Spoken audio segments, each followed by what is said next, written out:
is Phoenix, our electric outboard. We used to call him Haquedoo, as in hacked Torquedoo, but it was repaired 3 times by now, and only the housing, the battery cells and the motor are left from the original design. So we think Phoenix is a little bit more appropriate. But let's start from the beginning. We bought it secondhand almost 2 years ago for the extravagant amount of $100 with the usual "it was working last time we checked" spiel.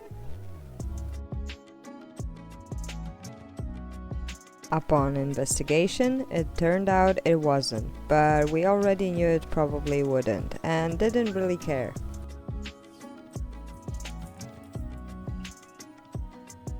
We knew that for this price we can fix it and it'll still be cheaper than it would be to fix and run his fuel guzzling predecessor.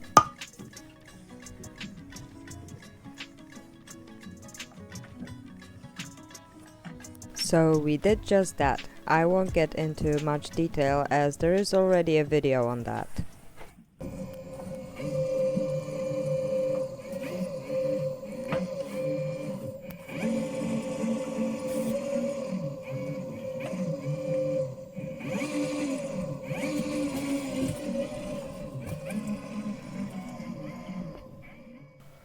We were super happy we could finally get rid of all the gasoline related stuff from our boat.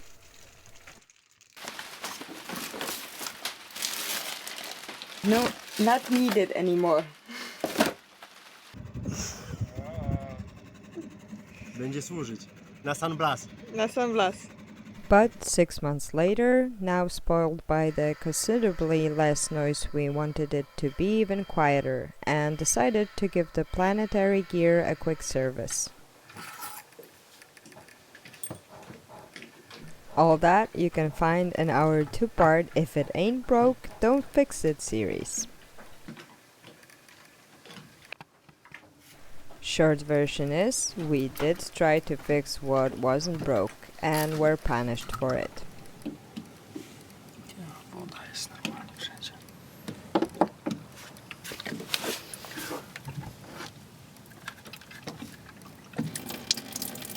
Somehow, the universe decided to give us only a gentle lesson, and after some cleaning and reinforcing the O-ring with butyl tape, it came back to life.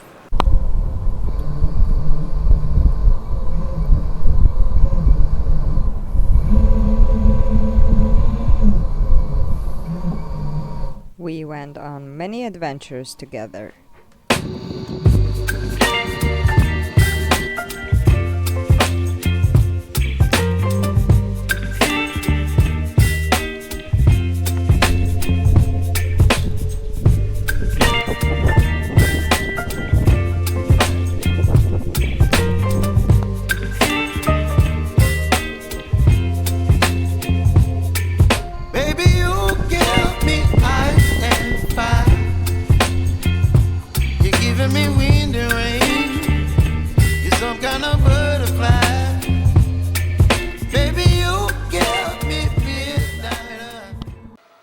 And the only thing it requested from us was some pixies fed to the battery after each run. Unfortunately, another 4 months later, yet again, there was a cough and the lights went out. The controller, probably aided by the salt and moisture introduced when the O-ring leaked, decided he had enough, and we found ourselves needing to fix it one more time. And so, what I like to call the longest outboard repair in modern history began. Bartek started to look for a new controller. Unfortunately, anything that could handle 29.6 volts, originally provided by the battery, had a price tag that we didn't really like.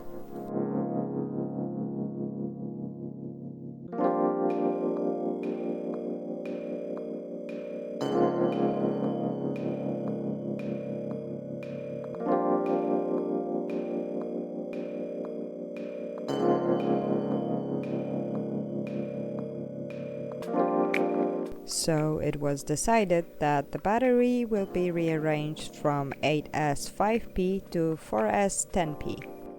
Now, if that sounds like vague technical mumbling, don't worry, it's actually quite simple. The P stands for parallel connection, and S stands for series. So the cell arrangement was changed from this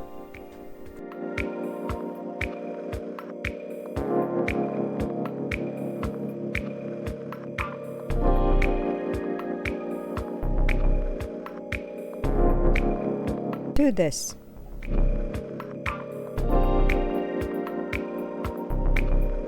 Lowering the nominal voltage from 29.6 to 14.8. When new, the battery was rated to 320 watt-hours, but now it gives us roughly 90, as it was probably abused in the past, but it's enough for us. So now we could enter the realm of cheap RC controllers. We ordered 2 and waited for the package to arrive. When the controllers finally arrived, it was time to handle rewiring.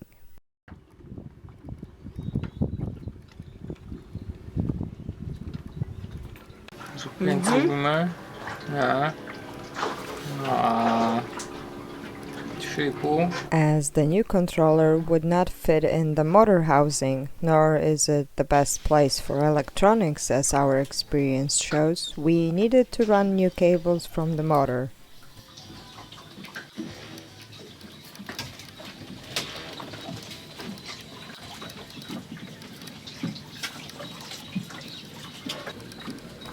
Bardzo jakiś taki jest elektroniczny zapach No, w eterze. coś się niesie, nie?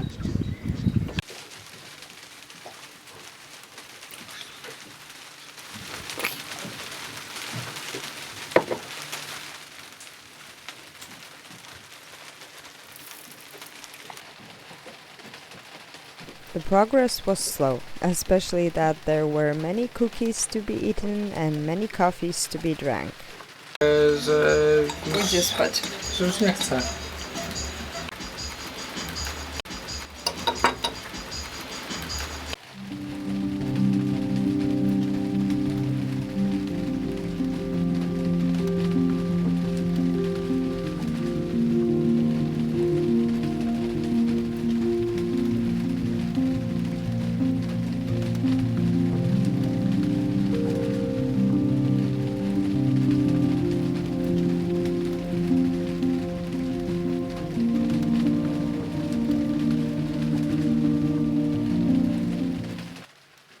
There was progress nonetheless.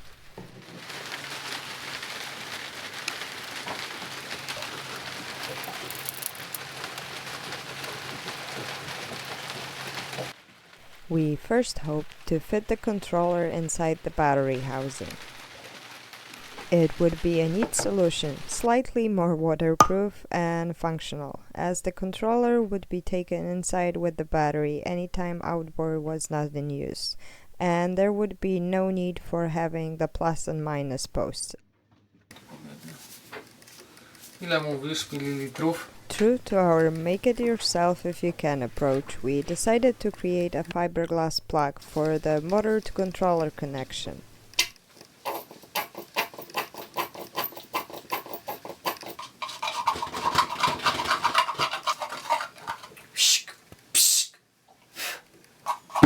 Everything under the watchful eye of our main inspector.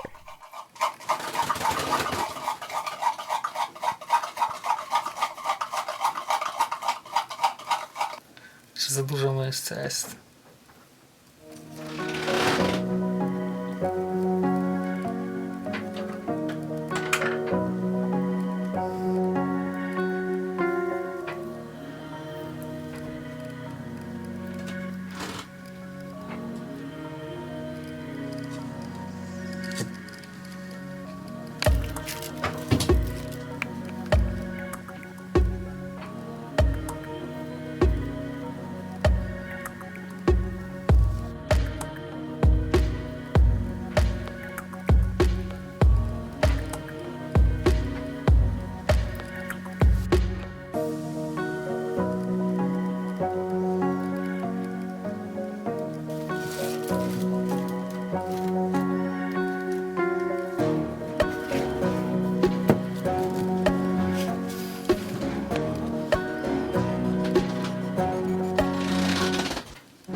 It would be robust, not one of those flimsy little things that fall apart by simply looking at them. Thick chunks of metal slid together for good connection and hopefully a bit more resistant when corrosion set in, which it inevitably would. Now it was on to trying to fit it all in. Jakieś zarte jakieś są. Są jakieś. To wygląda to całkiem pozytywnie. Tu trzeba by obciąć.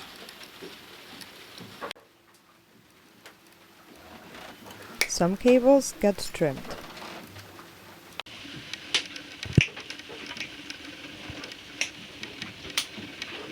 Potrzebować szty cholero. Ja ci obetnę zaraz. No kitties were harmed during the filming of this video. Jest tak. Niestety musi opuścić nas. Czy czujesz się obserwowany?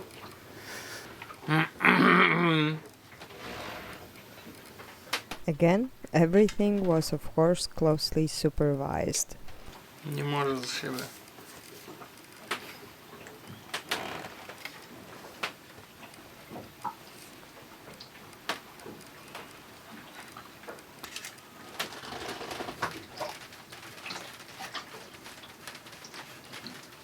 Teraz pytamy, jak my wyczyścimy butyl tape'a. Mineral spirit. The tricky part of doing the things the way we do them is that there is no guide or blueprint. We have to figure out things as we go, and that means making mistakes, realizing things after the fact, and sometimes heading into dead ends.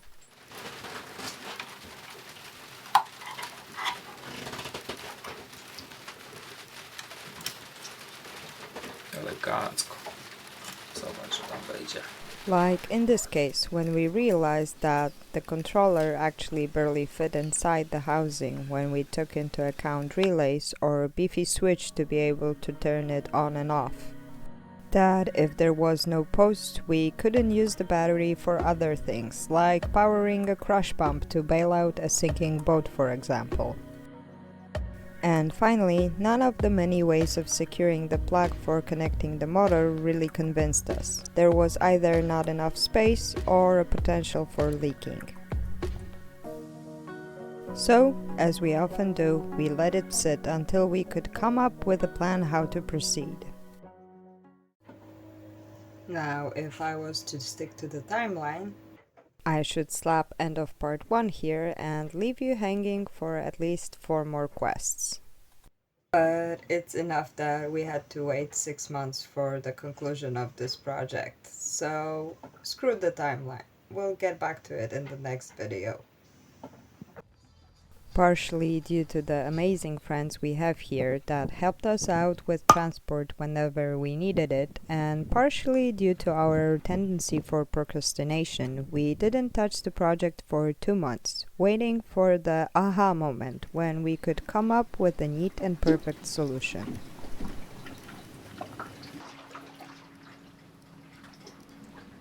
Not sure if it can be considered neat and or perfect solution, but we finally made a decision that the controller will go outside and get attached to the body. But for that to happen, it needed some form of protection from the elements. Chyba dałoby radę, nie?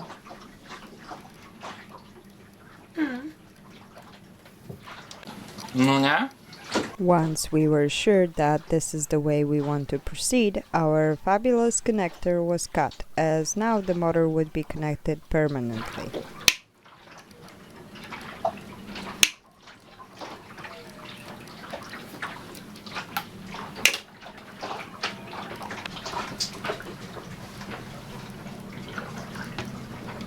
We used a piece of an old flip-flop as backing between the controller and the cardboard pieces that created a mold for the cover.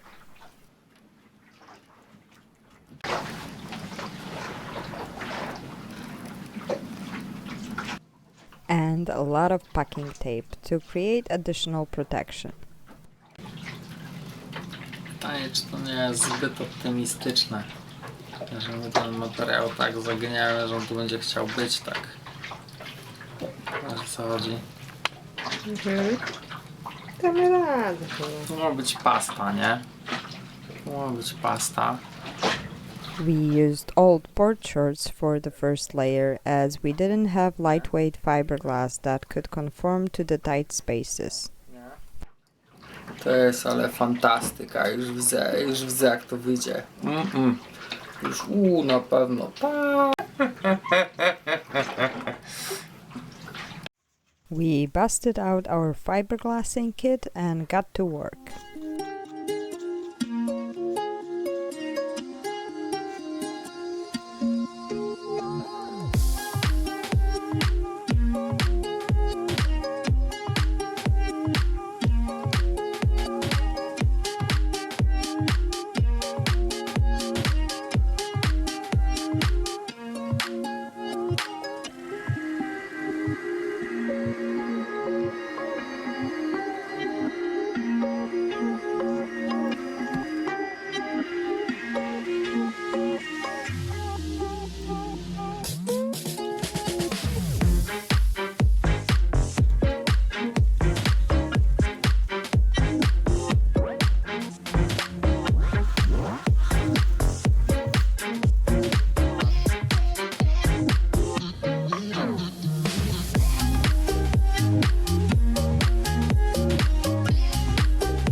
And so thickened epoxy and pieces of fabric created the first layer that we could then build upon.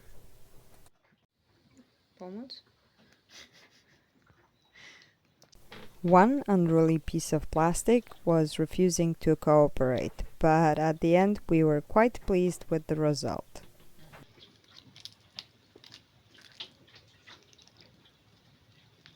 Ciekawe jest to, że obok odpadło bez żadnego problemu, a tu niesamowicie dobrze się trzyma.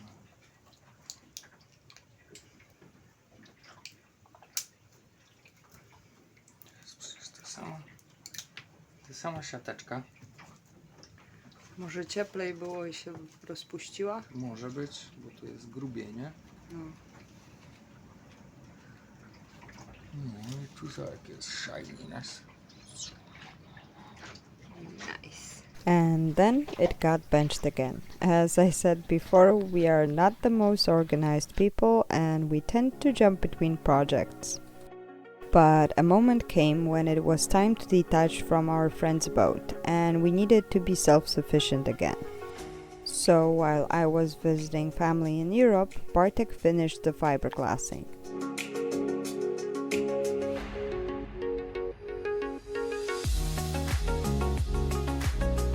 He attached the controller through a piece of radiator salvaged from some old electronics, secured with generous amount of butyl tape and some rope.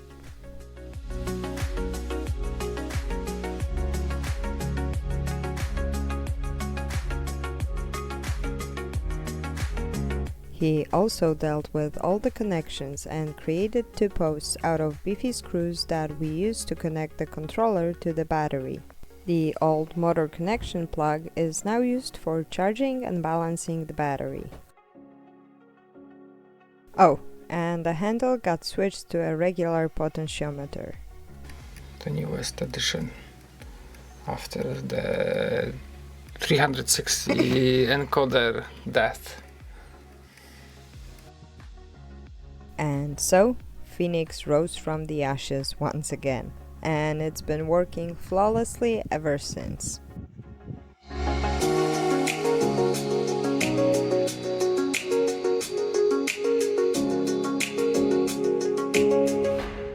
Thanks for watching, and see you in the next one.